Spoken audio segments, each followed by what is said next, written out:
The essence of Islamic finance is, in fact, doing business as usual. But doing business as usual, not in a distorted environment, in a normal, natural, realistic, down-to-earth environment. When it is done that way, that is what is the Islamic finance, doing business as usual. It is not usual to have increment in a loan or in a debt, because a debt does not increase. A debt is a notional, conceptual thing. It is an interpersonal relation. It's like love and hate. It's not a material thing that may grow or things may add up to it on its own. So the point is, doing business as usual, as natural as they can be, that is, make the financing not through the idea of increment over a debt. A debt must remain as it is, does not change, because by definition it does not change. By the same token, money in your pocket does not change. It only changes if you buy goods with it. You buy goods, then you sell the goods at a higher price. Whose price has increased? The price of money or the price of the goods? It is the price of the goods that have grown. And that then definitely you are entitled to that increment because you are the owner of the goods. So the same thing, Islamic finance is doing business as usual, on the ground, realistic as they can be. That is, doing Islamic financing, doing that, the financing not through lending and borrowing, not through increment in a debt, but rather through buying goods and selling them at deferred prices, buying goods or long-living goods, assets, and leasing them and get return on that financing, or go into ventures together with the entrepreneur, the financier and the entrepreneur, creating some kind of partnerships on equity basis. These are the three forms of Islamic financing that are discussed everywhere by Muslim scholars that make the foundation of Islamic banking today. The Islamic banking, on the basis of this form of financing, does not accept the idea of financing on the basis of loan. It has to be either buy and sell, or buy and lease, or share in a partnership, contribute as an investor in a partnership. Islamic banks is realistic in that sense. It is not anything that is new. It is as old as humanity.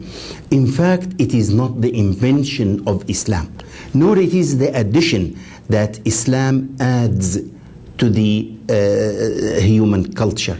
These forms of financing existed before Islam, and they continued, approved by the Islamic law. When we talk about the financing in the Islamic law, is financing by doing business as usual within a realistic environment, not based on assumptions. Now, when we make a debt to grow, when we add up an amount, suppose you owe me some amount of money and it is due on a certain date. On that date, you did not pay, and we decided to reschedule the debt. How in the world can we get that this debt would grow? It does not grow by definition, by its nature, because it is a conceptual thing. The only way to make it grow is to assume. Let us assume that you should pay me more. Let's assume that that increment should be certain percentage or certain amount. Where do we get them from? That's not realistic. That is exactly what we fabricated, and we thought it is real, but it is not. It is real only in an environment that is distorted, that accepted the assumption instead of coming down to ground and doing things as usual as they are in real life. In real life, a debt does not grow. A quantity of money also does not grow. That is the real life. And if we accept that reality, then we are in the realm of Islamic financing. We are doing no more, no less than Islamic financing. That is the tradition of humanity that is approved, accepted, and continued by the Islamic law, and rather it was even supported. Take the argument that is mentioned in the Quran on exactly this point. When the unbelievers of Mecca said that bay' is just like riba, إِنَّمَا الْبَيْعُ مِثْلُ الرِّبَى, then the answer came to them from Allah. Allah narrates their statement and then gave the answer. Did not say, you guys are stupid, sale is not like riba. Not at all. Well, it says, وَأَحَلَّ اللَّهُ الْبَيْعَ وَحَرَّمَ الرِّبَى, but God made sale permissible and interest or riba not permissible. Now, that means, first, we recognize certain similarities. Definitely that similarity is not in cash sale and riba, because there is no similarity whatsoever. If I buy a good or a house or a car and pay cash, where is the similarity with riba? There is no financing, there is no time element. So there is no talk about similarity. Then where does the similarity come from? It comes from sale that includes financing, not cash sale. Sale that includes a time element. And in a sale that includes a time element, there is financing. And that financing is not denied in the Sharia. The similarity is not denied. They are similar, but for God's sake, when you give a loan, the increment in it is unrealistic, because a loan, a debt does not grow. Whereas when you give the financing as goods, goods have different prices today and tomorrow and the day after. So they are not the same. There are similarity when you look at them as final product. Yes, it's exactly when you take a mortgage on conventional way or you take it on the Islamic way. The final amount you pay an installment, that is the same. But the paradigm you come from is different. That is the essence of the idea of Islamic financing. That it is founded on the paradigm that is realistic. A debt does not grow, then we don't allow a debt to grow by assumptions. Put it aside then. It is not a form of financing. A debt is a benevolent action, is a form of mercy, is an action of mercy, of goodwill. When I am asked usually, who is going to give you a loan, a debt? I always answer, your mother, because your mother loves you. And it comes out of love, out of benevolence. A debt is not a business transaction. Creating a debt through loans is not a business transaction, because it doesn't give you anything. Because in real terms, it does not grow. And if it does not grow, you can't make it to grow by assumption. We don't accept that. Come down to reality, there are similarities in the final product, but there are many dissimilarities also when you look at them from where do they come from. One comes from the idea of imposing an assumption over a debt, making it like other real goods that are affected by market prices, that are affected by their nature in grow, go astray, go wrong, go rotten, being destroyed, being demolished, etc. But a debt is not affected by all these natural effects. So it doesn't carry that all this nature. It's a different nature, is an interpersonal relation, and it does not grow. As simple as that.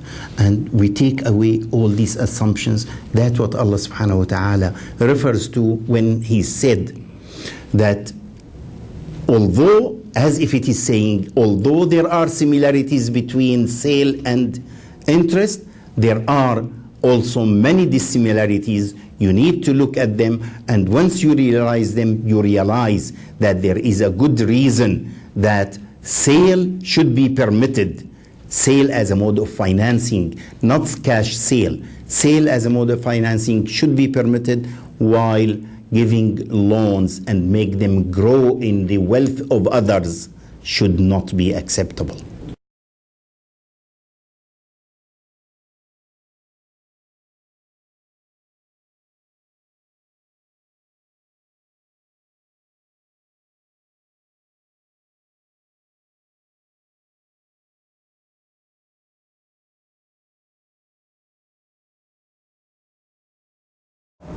I don't have any quarrel at all with the idea of having a rate of return on financing prevailing in an economy.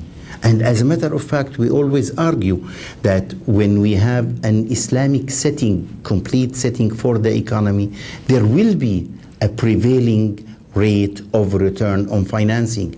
There will be a floor for it, and there are other rates that are above that floor, adding other elements like risk, special risks here or there, like foreign exchange factor, like the factor of the size of financing, etc. There will be a floor for it, and there will be others. But these rates are rates of financing. They are acceptable completely in Sharia. But you should notice they are not based on lending. They are based on sale with deferred payment in any way, in any manner. It has several names, several forms, contractual forms, or lease. And also it has several contractual forms, and or sharing. Now sharing includes more risk, so the expected rate of return on financing should be higher. Each one will have that. Probably the least one among them, the least risky among them, could be leasing, although it has some risk. You see, risk is part of real life, and we cannot avoid it. The moment we say we want to completely avoid risk, then we go outside the real life. There will be definitely a floor rate of return on financing, and there will be other rates depend on the cases and other elements.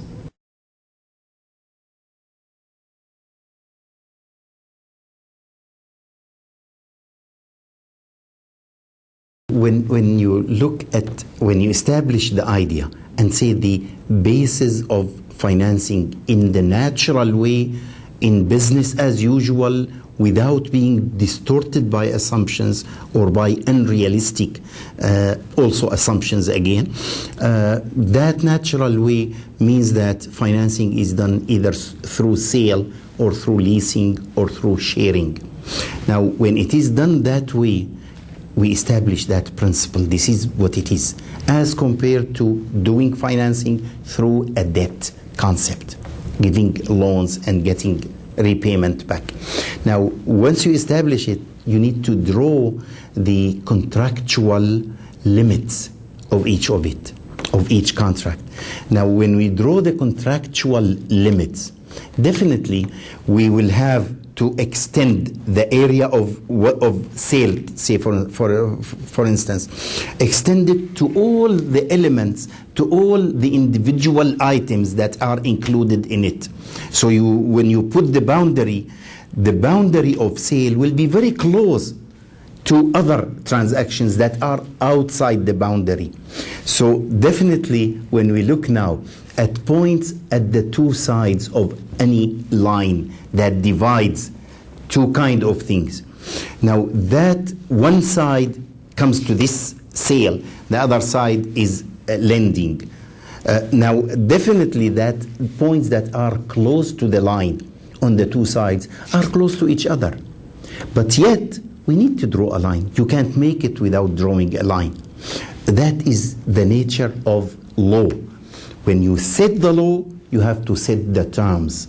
You put the line. And once this is drawn, then the argument that, oh, this point is close to the other one on the other side of the line should not be looked at without taking the context. But this point is still on this side of the line, so it belongs to this paradigm and not to the other, as long as it is on that side. So, therefore, when we say that, okay, financing should be based on sale, lease, or sharing, then come to draw the line. Is buying a house through conventional mortgage permissible as compared to the Islamic way, buy it and lease it, or buy it and sell it? Well, that is exactly where we draw the line. When you take a loan and finance the purchase of the house, it's a loan. These are two separate contracts. Here we have a loan, and here we have a purchase with the money you borrowed. Well, that is a loan, and that creates debt, and that is based on the paradigm of assumptions that it will increase, it will be subjected to certain market. But it doesn't have a market in reality. It's not a thing that is sellable because it's notion, it's concept. On the other side, okay, you take the